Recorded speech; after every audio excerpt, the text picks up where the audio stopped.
I wanted to talk about today was dialogue. And I recently went to a workshop on writing. And I will go take classes, and I'll pay money to go take a class from a really good author. And I had a workshop taught by two really good authors who sell millions of books a year, and they're great writers, and they taught about a bunch of stuff, and I learned a lot about dialogue from them. And I wanted to share with you some of the stuff I learned because it was really interesting, and it really transformed the way I write. And I always have trouble with dialogue. Here's what my dialogue usually looks like. Blah, blah, blah, blah. It's kind of boring. And I never understood how to do dialogue so that it's exciting. But what I've learned is dialogue is a really great tool to increase the tension in your story. And you want to always increase tension because that's what keeps the reader engaged. If you keep the tension at the same level, the reader gets bored. And one of the guys who taught this class, when he talks about plot, he says, you shouldn't be thinking what's going to happen to your character next. He says, what are you going to do to your character next? You want to always do something to him to make it harder and harder and harder so you increase the tension, because that's the key to making a book really exciting. And they taught us that dialogue was one way to increase the tension. And so we're going to talk about ways that you can make stuff really exciting when your characters are talking to each other. Okay? So this is really important in a story. So here's what we're going to go through. What the dialogue's purpose is, and how you can put action in dialogue, and how you can use verb choices to do things versus using adverbs, which I'll talk about what those are. How you can use dialogue to create conflict, and how to use dialogue tags like he said and she said. A lot of people use these, and that's a big problem. And then last thing, what they called, and I like the definition of ping-pong dialogue, which is bad. And so I'll go through those with you. So first of all, when you have dialogue in your story, you need to have it do something for your story. It has to have some kind of purpose. Like, here's some examples of something. Maybe you're going to reveal something about your character, or you need to give some critical information to one of the characters or to the reader. Or maybe you're going to emphasize the story's theme or advance the plot or increase some tension and conflict. Or, you always need to have a purpose for your dialogue. And a lot of authors, they just have dialogue because they think they need dialogue somewhere, and they don't think about what the purpose is. And it's really important that you keep the purpose in mind, because the dialogue is going to keep the reader engaged. You have to have it in your story. And if you don't, it's going to be like these three guys here. And say it with me. A story without dialogue is what? Boring. You got to have it in your story. The two things that create tension are action and dialogue. Those are the two critical things in your story. And dialogue is hard. And I've learned how to make it a lot easier. So that's what I'm going to share with you. So you got to have a purpose for your dialogue. Whenever you have a section where people are talking, you should be able to state what's the reason for that dialogue. And if you don't have a good reason for it, you ought to get rid of it. Okay, now the first thing is what's called bogsat. Does anyone know what bogsat is? No. I bet you don't. But how does bogsat make me feel? Sad. Sad, yeah. Here's a hint what bogsat is. There you go. Do you know what bogsat is now? Yeah. Boring. Bunch of guys sitting around talking. This is boring. Having people sit at a table talking is boring, boring, boring, boring, boring. Dialogue needs to have action in it. Typically, when you're talking to somebody at school, you aren't just standing still. You're doing something. You're messing with your hair. You're putting your backpack on the ground. You're, picking your nose maybe. You're doing something. And so you need to show that action in your dialogue as well. And so here's an example of no action, which makes me sad. That rope will never support our weight, Gideon said.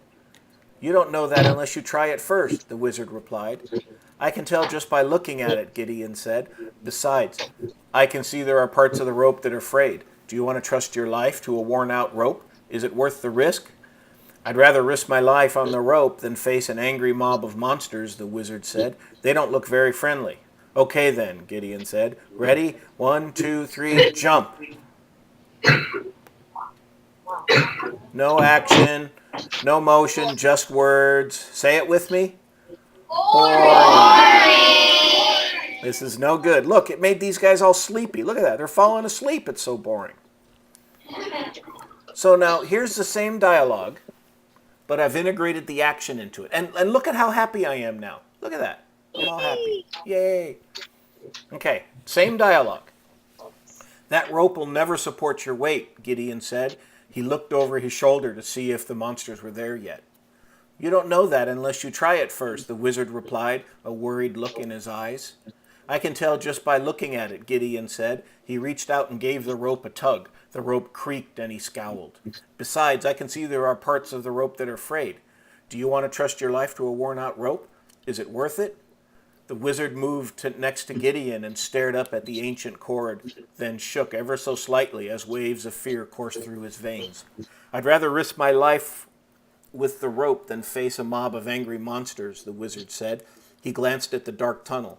Terrifying beasts were emerging from the shadows, their claws glistening in the torchlight. They don't look very friendly. Okay then, Gideon said. You ready? 1, 2, 3, jump. So this is the exact same... Oh, yay! Are you all happy now? Okay, good.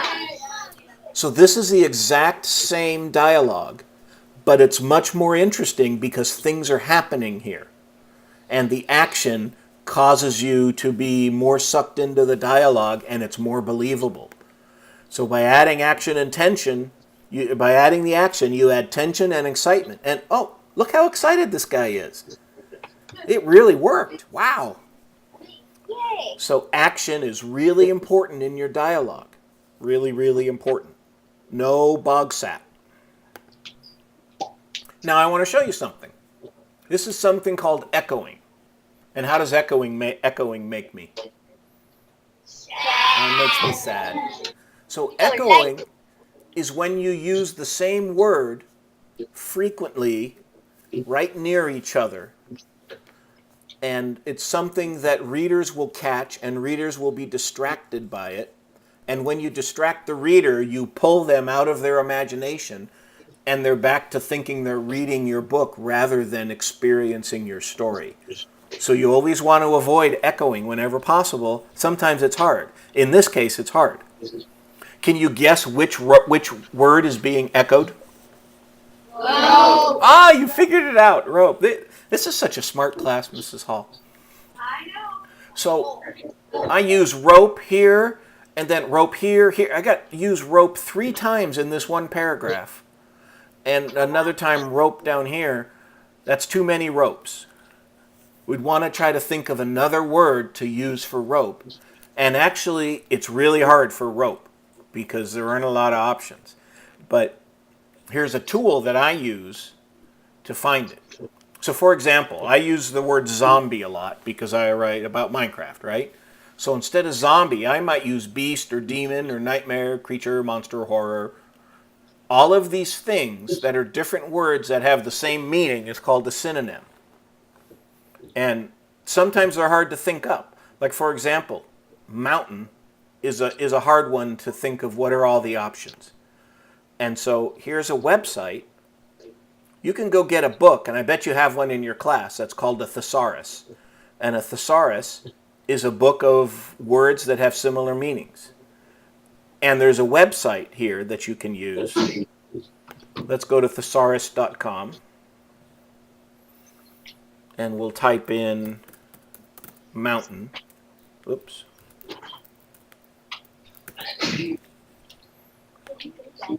And this lists all the different words that mean the same thing as mountain.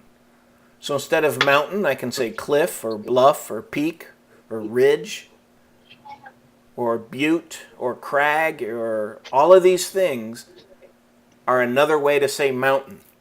So when I'm reading my story, what I will frequently do after I'm done writing a chapter is I'll read it out loud to myself. And when you read something out loud, you find the echoing almost instantly.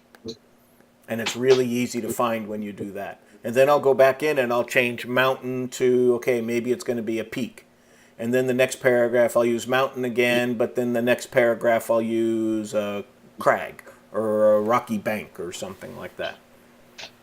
So you can go back and forth and you can change it. Now, if you look, I do rope. Oops.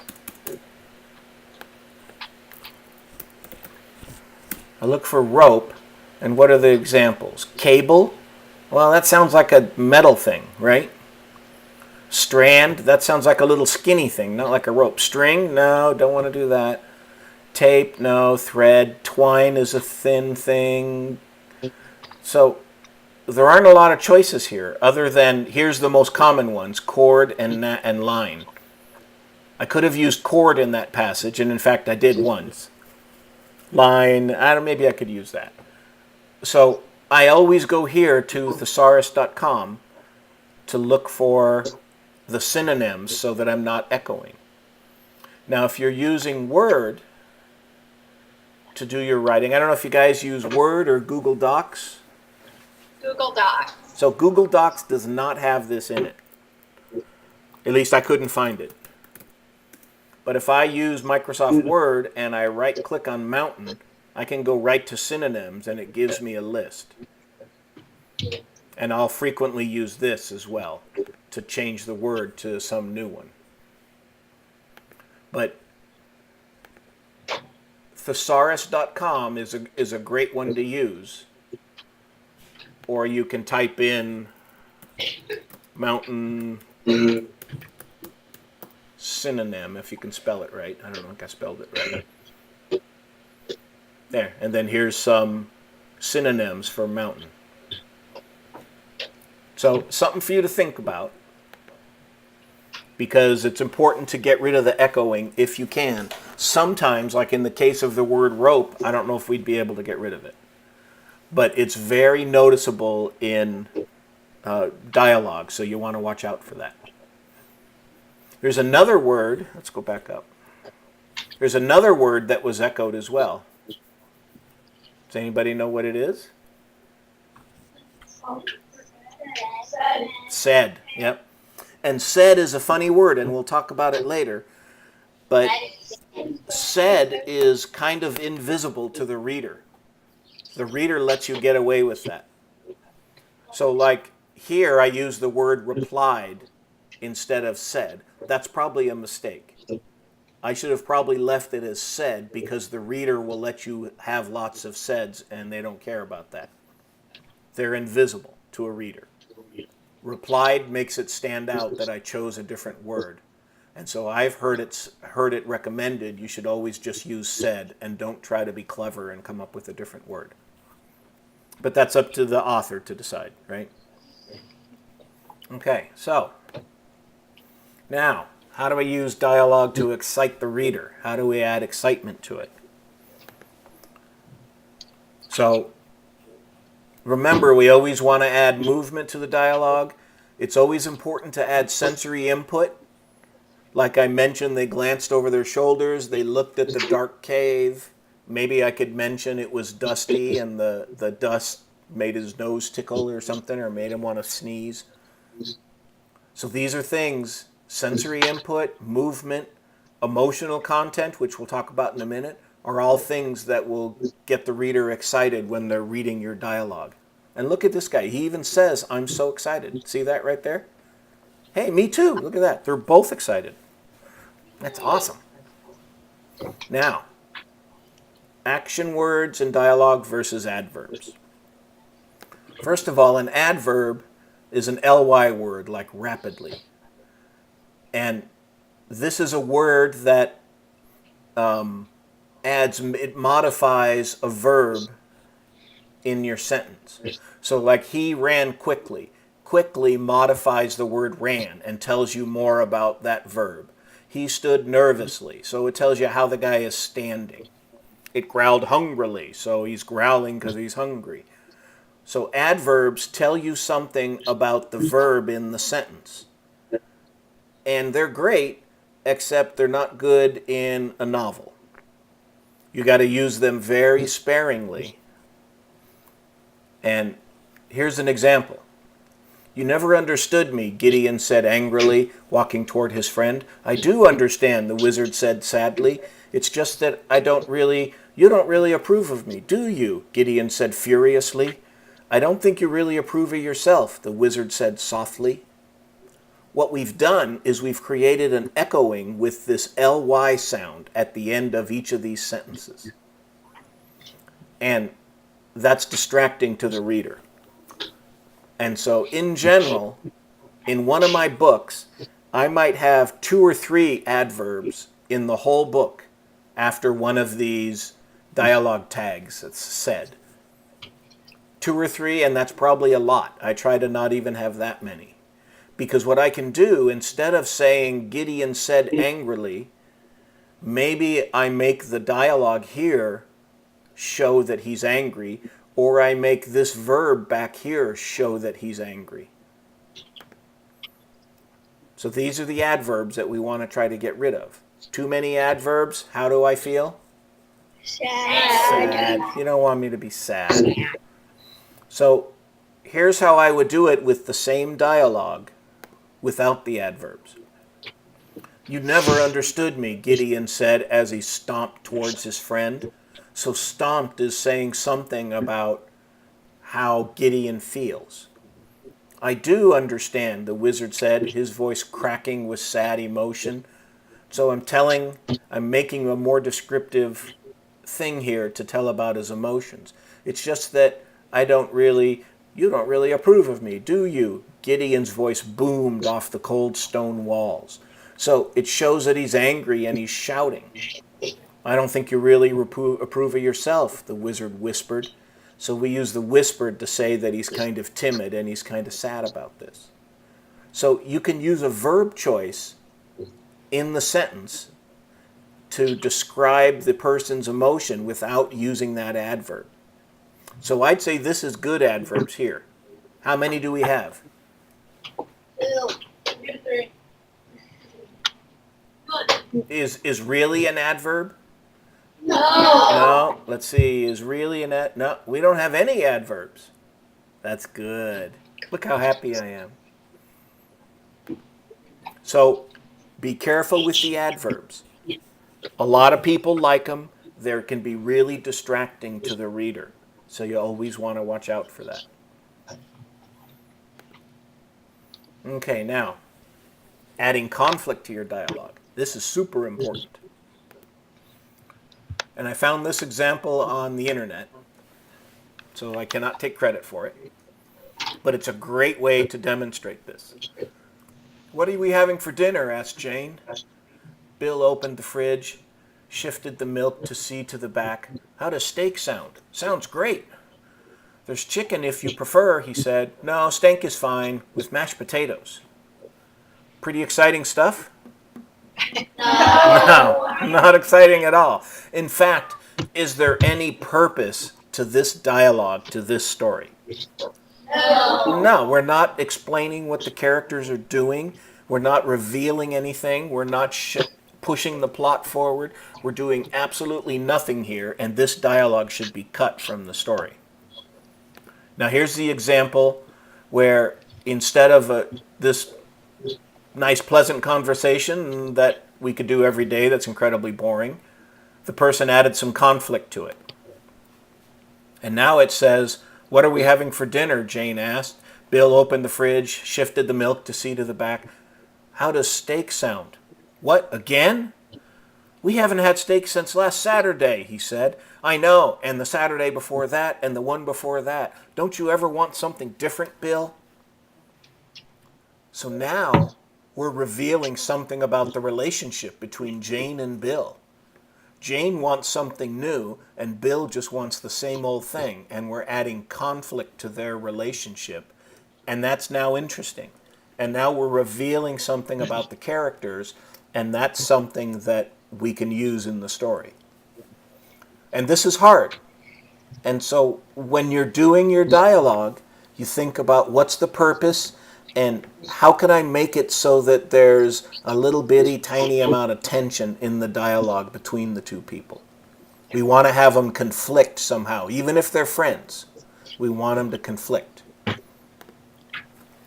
So whenever you can do that, you want to try to do that. Okay, now dialogue tags. This was what I learned. I was a bad person with this. I used way too many dialogue tags, and I didn't understand how to not do it until I went to this workshop in Tennessee a couple of months ago. So before the workshop, how did I feel? Sad. Sad, yes, because I used too many dialogue tags. So here's our original dialogue. That rope will never support your weight, Gideon said. He looked over his shoulder to see if the monsters were there yet. You don't know that unless you try it first, the wizard replied, a worried look on his face. This is still a dialogue tag, the wizard replied. I can tell just by looking at it, Gideon said.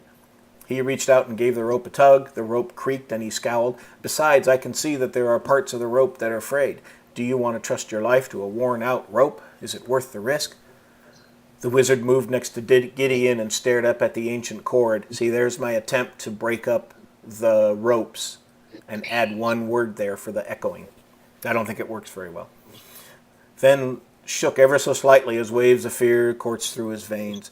I'd rather risk my life with that rope than face a mob of angry monsters, the wizard said. He glanced around the tunnel, blah, blah, blah. Okay, then, Gideon said, 1, 2, 3, jump. So these saids are the dialogue tags. And what a dialogue tag does is it tells you who's speaking, so the reader understands who's talking. Typically with two people, you don't need a dialogue tag every time, and I'll show you an example of that later. If you have more than two people, then you need to tell the reader who's talking. It needs to be evident who's talking. So here it is, the same text again, but I've highlighted the stuff we're going to use because the solution to getting rid of dialogue tags is in the motion that I've added to the story. So you see, I'm going to use this sentence after said. I'm going to use this sentence after replied, this sentence after said, this sentence. I'm going to use all of these to get rid of the word said, to make the dialogue much crisper and sharper and flow better. Okay, so here it is with with no dialogue tags. That rope will never support our weight. Gideon glanced over his shoulder to see if the monsters were there yet. So by having an action statement with Gideon in the same sentence as the dialogue, I tell the reader Gideon is the one who said this. I don't have to say Gideon said. I just say Gideon glanced. So if we look back over here, I took said and he, and I just got rid of it. And I said Gideon, well, I did glanced instead of looked. But I just got rid of said and he, and I jammed all this into one sentence. And so it's the same here. Let's see the second one. You don't know that unless you try first. The wizard had a worried look in his eyes. I can tell just by looking at it. Oh, there's some echoing, right? Look, look. So maybe instead of looking it, I can tell, I don't know, maybe here the wizard had a worried expression in his eyes. So I don't have look here and look there. Gideon reached out and gave the rope a tug.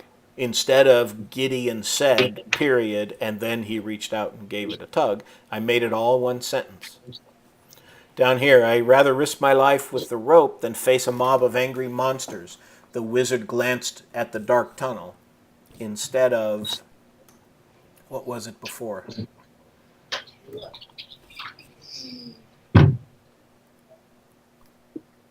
It said, the wizard said, period, he glanced at the dark tunnel. So again, I took the dialogue tag and the action sentence after it, and I smashed them together to get rid of that dialogue tag. And so now this flows better. Okay then, Gideon's heart was pounding in his chest instead of Gideon said. You ready? 1, 2, 3, jump.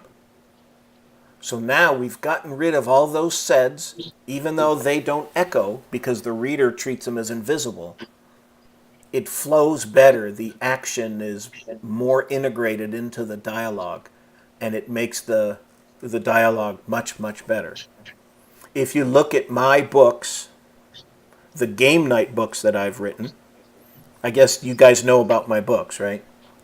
Yeah. If you look at the game night books, you'll see I used said a lot. And my newest book, called Zombies Attack, I wrote after going to this workshop, and you'll find said is hardly in there at all, and the dialogue is much, much better. So it's worth comparing and seeing. Okay. Now I think this is the last thing, ping-pong dialogue. This is something I see a lot in stories that get submitted to me from kids. Because it's easy to write, but it's not believable. Here's ping-pong dialogue. Gideon glanced at the wizard. Are you hungry? No, not now. Are you sure? You notice I don't need a dialogue tag here.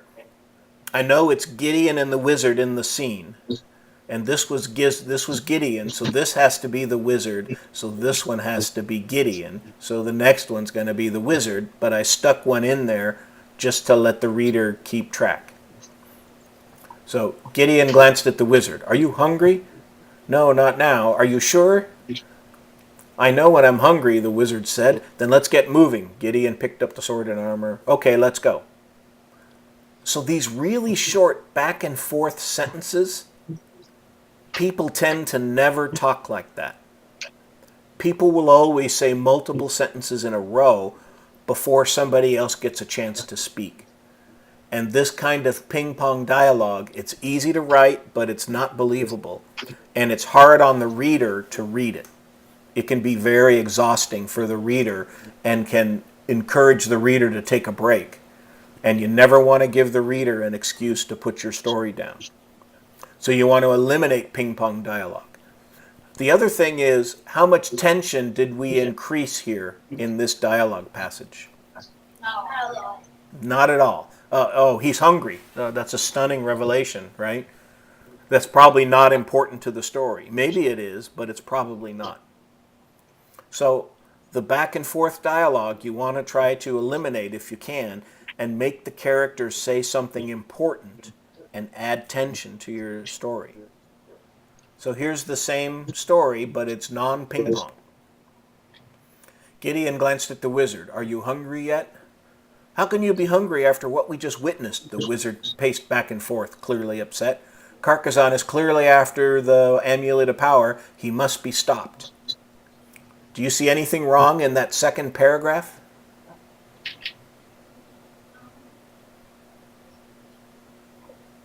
Yeah. Said. Dialogue. What is it? Dialogue. So the thing I notice is the word clearly and the word clearly. Oh, I know. That's an echoing thing. And so I would need to change one of these words to something else. Carcassonne is probably after the amulet of power. That way you don't have clearly and clearly next to each other and you eliminate the echoing. So that'd be a good thing to do.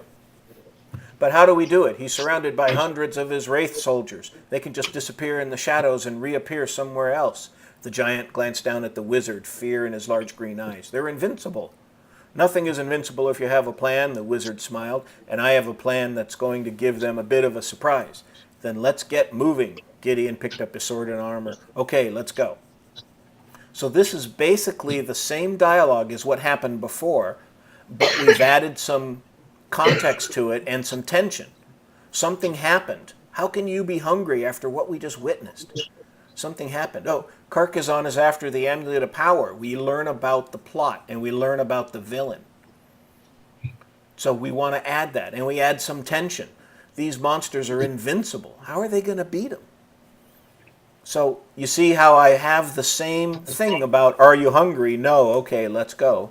But I added more context to it.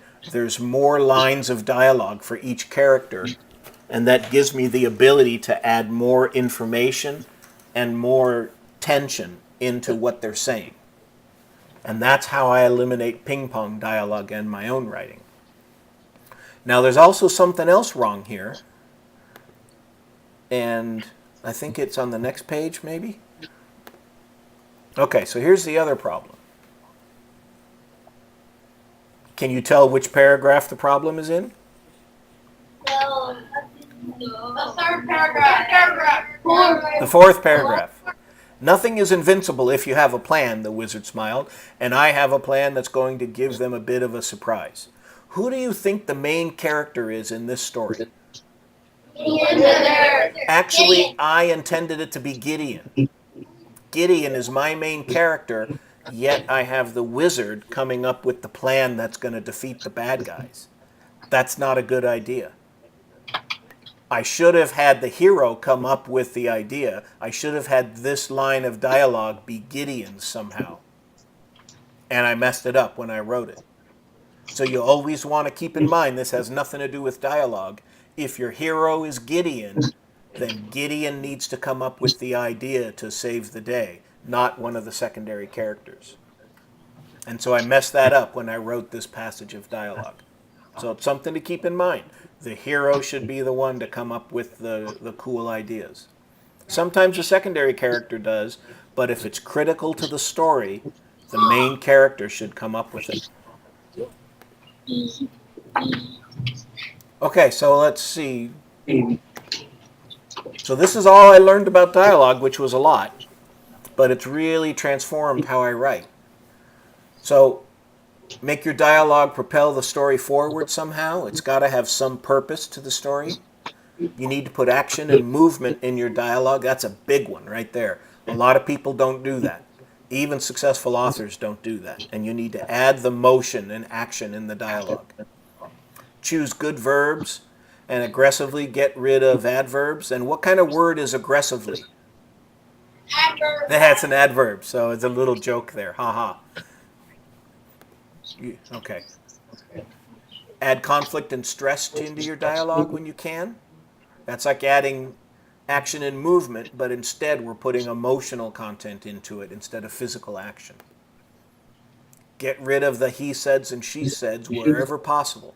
Sometimes you have to leave it there because you just can't do something else, but you need to do it wherever you can. If you get rid of it everywhere and you have lots of motion as your dialogue tags, you can slow down something that you want to move quickly. So you may want to use he said because it speeds up the paragraph. So there's times when you want to do that. Get rid of ping-pong dialogue because it makes me sad. That's really important. And now you can start writing great dialogue. You're all fully trained. Okay, now, in full disclosure, these are the two guys that taught the course, Stephen James and Robert Dugani. And these guys are incredible authors, and they teach this awesome course in Tennessee a couple times a year, and they're the ones that taught me about dialogue, and I really learned a lot from it. So I want to make sure that if you're saying Mark Cheverton taught me this great stuff, yeah, well, these guys taught it to me, and so these are the guys that are really the masters of dialogue and suspense. They're really, really great writers. And thanks for listening. Fifth graders,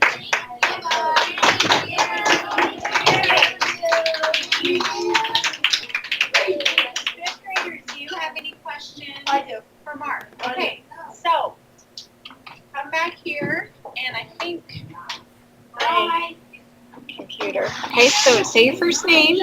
My name is Nick. Hey, shh. Listen. Yeah.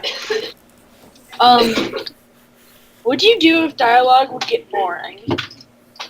Well, I always think about when I have dialogue, what is it that I need to convey to the reader? Usually it's some kind of information. Maybe in my current book, the main character, Watcher, is finding magical items. And so he might be saying where he thinks they came from, or somebody might be telling him how they're using them. And there needs to I have it so there's some kind of dangerous threat in using the artifacts. And so the danger comes through because of the enchanted sword or enchanted shield or something or other. But if it gets boring, and sometimes my editor will tell me my dialogue is boring, And what I do is I have the dialogue between two characters and have them not agree with what each other is saying. If everybody agrees, it's boring, right? Yeah. So I'll have a character in my game night books. Hunter was always the one who wanted to go fight and attack, and game night was always a little afraid, and he wanted to be careful. And so they always had a lot of conflict in their dialogue. And so because of the characters and how I made them, that helped me to put the conflict in them. If you have characters in your story that all agree with each other, then it's going to make it harder to make that more interesting. If you make the characters have differing opinions, then you automatically build conflict into your dialogue.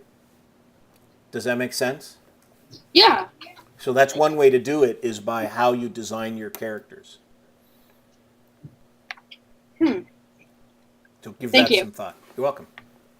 Tell them to speak up loud when they have questions. So that people back here ever. How do you get ideas for your dialogue? Well, when I do my chapters, I always have a purpose for the chapter. And so, like, the chapters, maybe they got to get across the bridge that goes over a lava lake. And so I don't want them just running across the bridge. I need some dialogue to create it, to make it interesting. So I will typically put myself in the shoes of one of the characters and think, what would that character say while they were doing it? And I try to imagine myself as that character. And they have to say something to break the silence. So I start coming up with some sort of dialogue. Hey, I wonder if that lava is hot down there. Of course it's hot down there. What are you, an idiot? I'm not an idiot. I was just wondering if it was hot. And so by coming up with something to say and then have somebody disagree or somebody have a different idea, you can create conflict, but you also create the discussion too. Thank you. So put yourself in the position of the character and think what you would say. Good, thank you. You're welcome. Hi, can you have too much dialogue? Oh, you totally can have too much dialogue. That is very true. There's no formula for how much is the right amount. Like, you can have too much description. I love writing description. I like that a lot. But description can get boring if there's too much of it. And dialogue can get boring if there's too much of it as well. So what the guys that taught the class that I went to in Tennessee said was action and dialogue is what drives a story forward. And so you always want to have a balance between the two of those. Action and dialogue, not description. I use description just enough to tell the reader where they're at so they can imagine it and feel the story. But as soon as I describe the scene and I set the scene and they're smelling the smells and feeling the wind and feeling the heat, then I go to action and dialogue. Okay? Thank you. You're welcome. Stop clicking your iPads, please. How fast should like the dialogue go? Like just a short like sentence or? Well, if your scene is, I like to go from, in my stories, moments of really high tension to moments of low tension, so that it's like a roller coaster. And so if I have a battle scene that's really high tension and it's really exciting, then I will follow with dialogue that uses long sentences. And I purposefully write long sentences because long sentences are slow to read, and that slows the story down, and that lets the reader relax a little bit. Okay. If I've had a section that's been slow, that they're walking across the plains and they're worried something's going to happen, and then I want to increase the tension, I start writing the dialogue, but I use shorter sentences. Short sentences feel more tense than long sentences. Okay.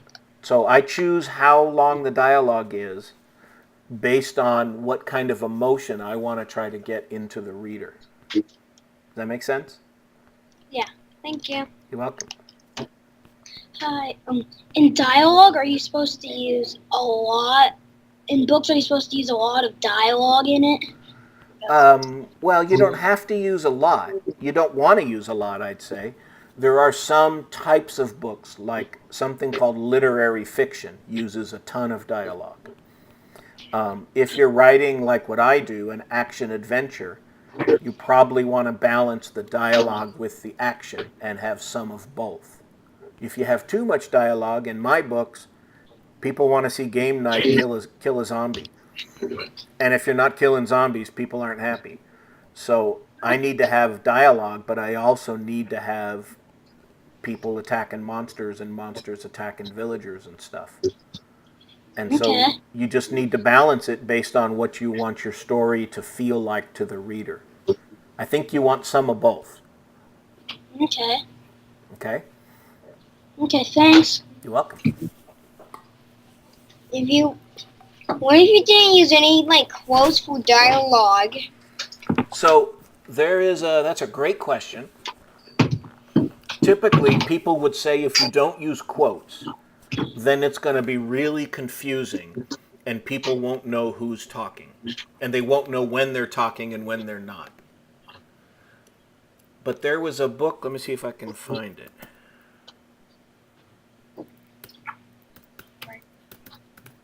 I think that's it. No?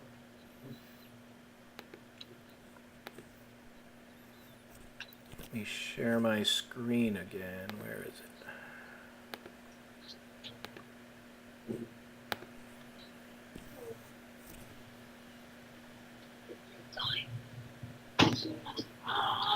Okay, so now let me find it.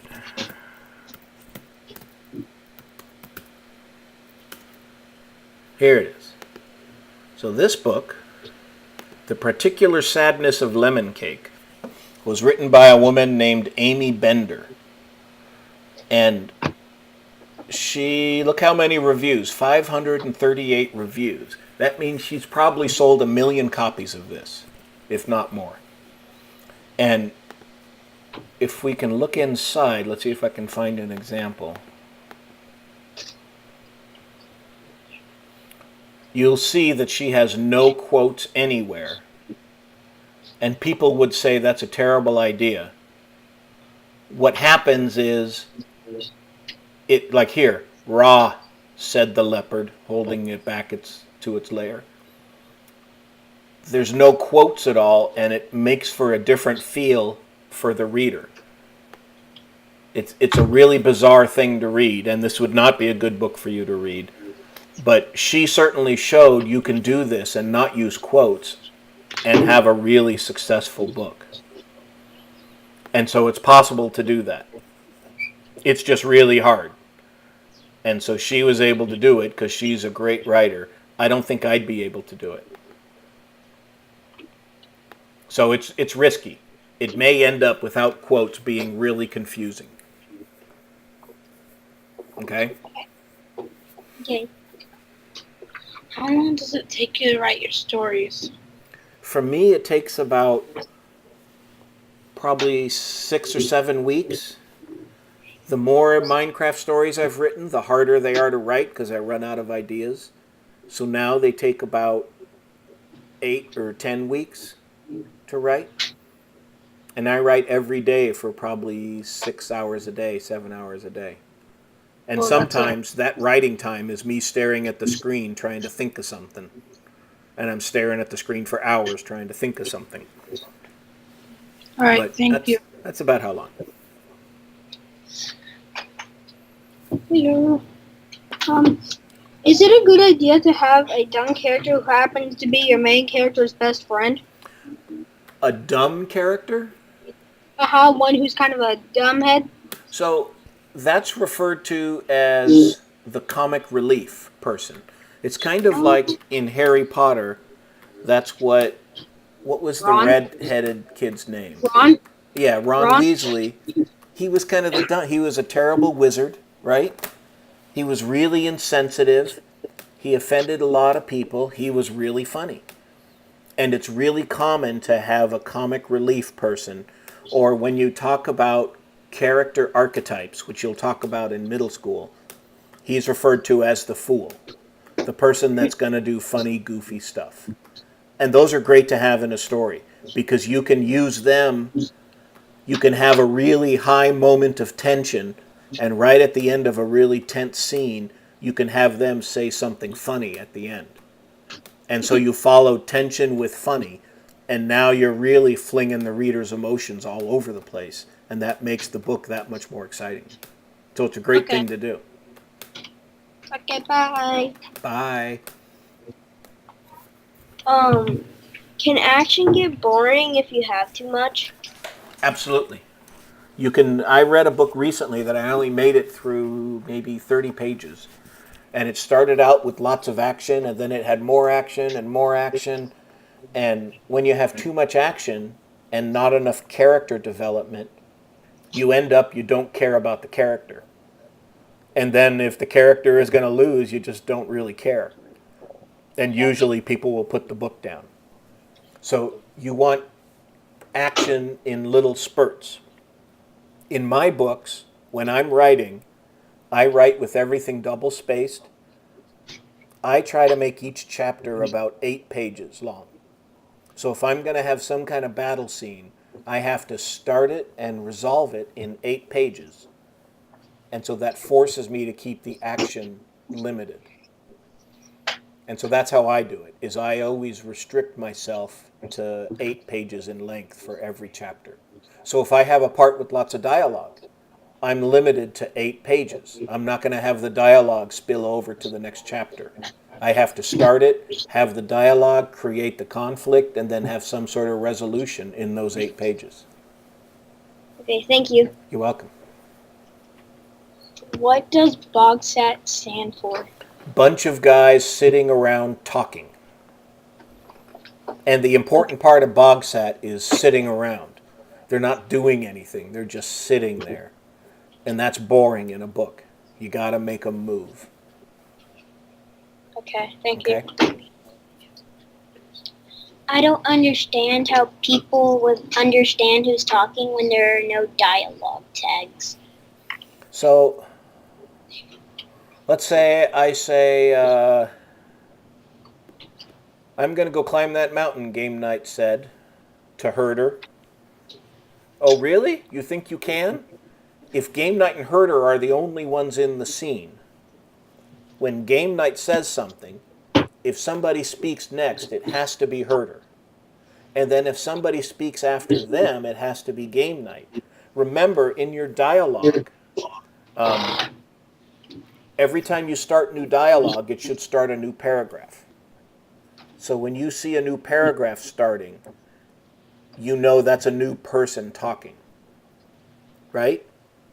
Yeah. There's ways to do multiple paragraphs with dialogue by showing how the quotes are done, and it's kind of it's a little complicated. But typically, every time you have a paragraph with some dialogue, you have a new person doing it. Let me see if I can find.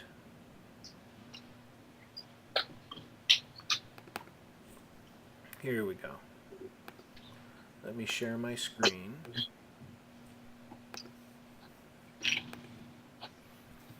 So here's what I get from the editor. This has all the editor's comments in it and everything. Whoops. So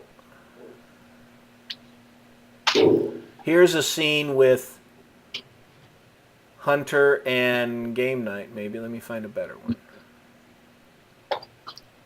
Here's one. First of all, this is an older book.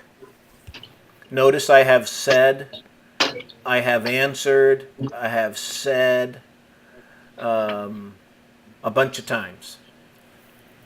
So I didn't know about how to do dialogue that well here.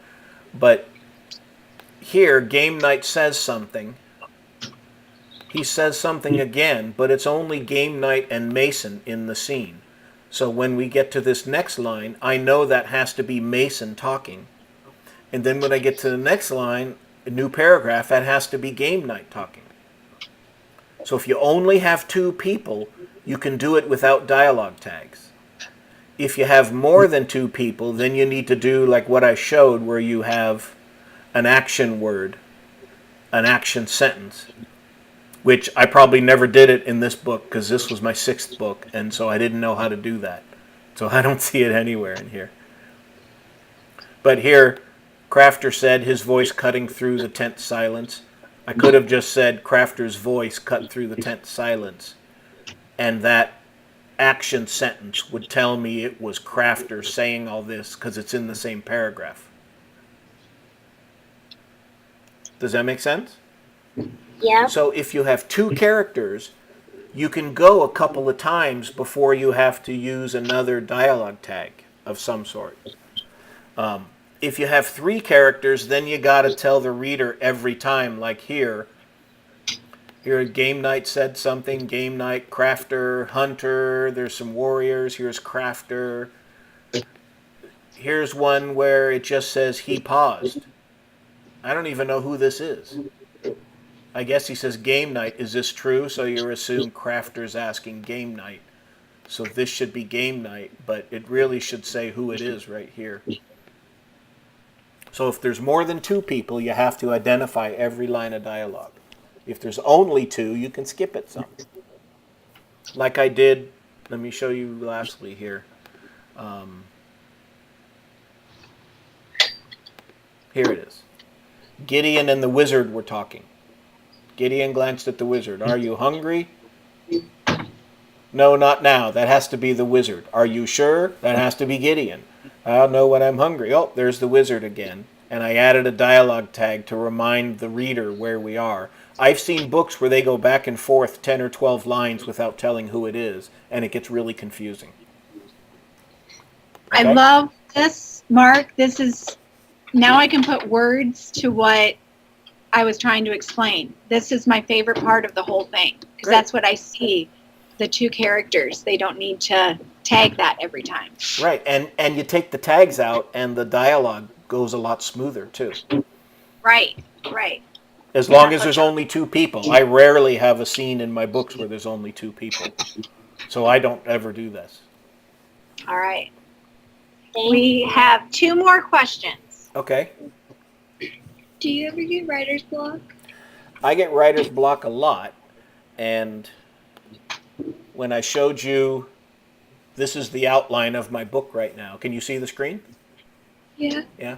So I've been sitting here on this chapter. I kind of know what this chapter's about, and I'm trying to figure out what all these chapters are going to be.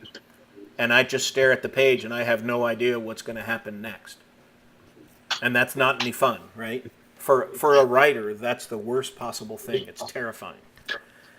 And so what I'm going to start doing after lunch today is I'm going to take this scene, which I don't even know what it's called, but I'm going to start making a list of what doesn't happen.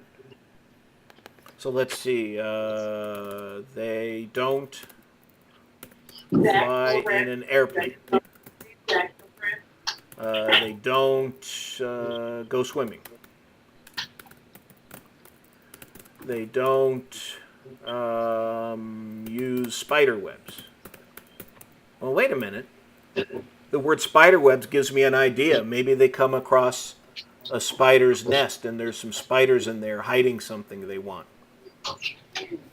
So what I found is if I start writing what's not going to happen, something will jog my mind and make me think of an idea of something that's useful. And I think what it is when you're writing, the creative side of your brain is working. When you're staring at a page and doing nothing, what do you think's happening in your brain? Nothing. Yeah, probably nothing, right? And so the act of writing, for me anyways, when I start writing, I start thinking. And so when I start a new story, I'll open up a blank document and I'll just start typing. Oh, this is about giants living underground and they have a big thing. And I'll write a couple of pages of junk that I'll never use, but it'll help me to think of the ideas. And I find that really useful. So if you get stuck with writer's block, start writing what's not going to happen to your character, and I bet you'll think of an idea of what will happen. Okay? All right, last question. How do you come up with your story ideas and names of your characters? So the names of the characters, I have a kind of a video that describes how I do that. That maybe you saw last year? Maybe? Yeah, remember So, how to get characters? Yeah, like Z. so let me show you a couple of things here. How do I do it? Oh, here. So, when I'm going to come up with a new character for a new book, I will go to, first of all, mythological creatures. And I'll go look at what are some mythological creature names. Oh, wait, mythological creature names. Oops.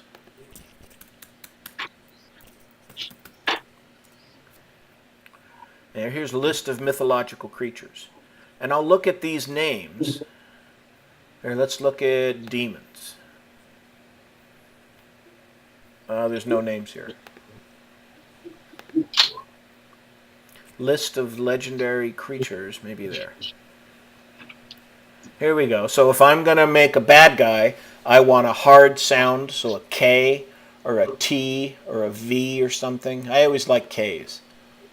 So here's a cool name. Kappa. Or Capri. Oh, I like that. Capri might be a cool... Oh, here you go. Karura. Now maybe if I change this and get rid of the second R and replace it with a T. Karuda. Karuda would be a cool villain name for a monster or something. So I go and I look at legendary creatures, mythological creatures. I will also look up famous villains in literature.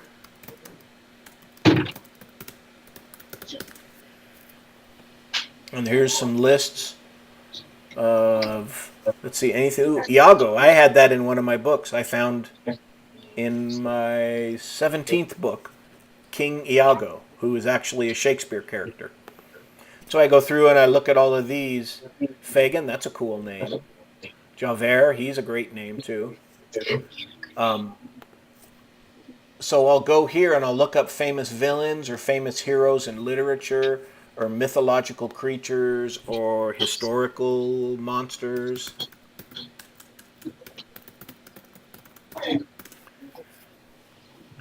So this is how I will find different names, or I will go to translate word into many languages.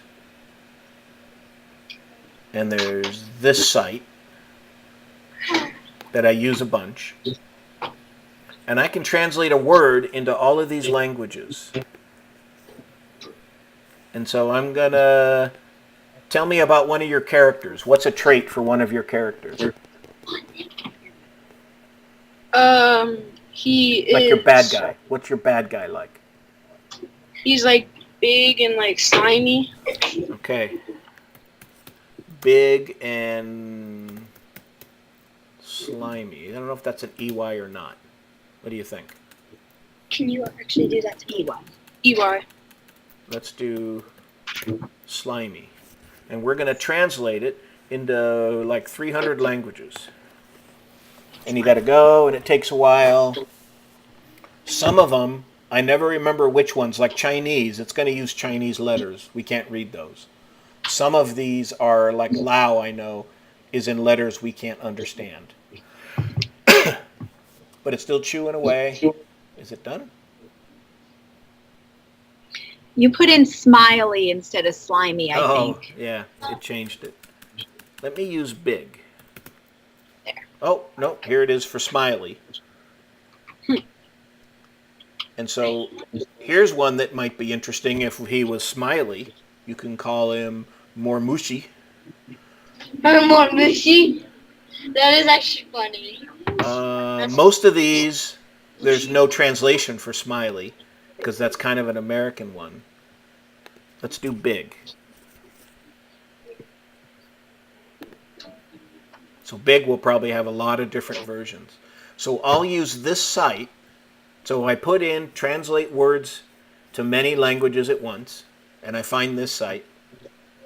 And then I put in some word that describes the character, like evil or something, or hungry, or I don't know, big teeth, fangs. Okay, so this was for big. So here's one, mar, which is kind of weird. Sewer, that might be kind of cool. I like Gross. What if you did gross, but instead of an S, you did a Z, so it was groz. So it sounds like a growl. Groz. Delica has lots of hard consonant sounds in there, so it makes them sound mean. That actually makes okay. So this is one way that I also come up with character names. If I don't want Jim or Bill or Dan, right? If I want something unique, I'll put in a word here and I'll translate it and look at what it shows me and then make changes to it so that it'll come up with something unique. So try that. Go and put into Google, what did I type into Google? Translate word into many languages. And then you'll find this site, which is Translatar. Awesome. All right, fifth graders, what do you say to Mark Cheverton? Thank you. You're welcome. Thank you. Welcome. That was great. Thank you Okay. so much. Okay, we'll talk to you later. Okay, thanks, Mark. Bye. Bye.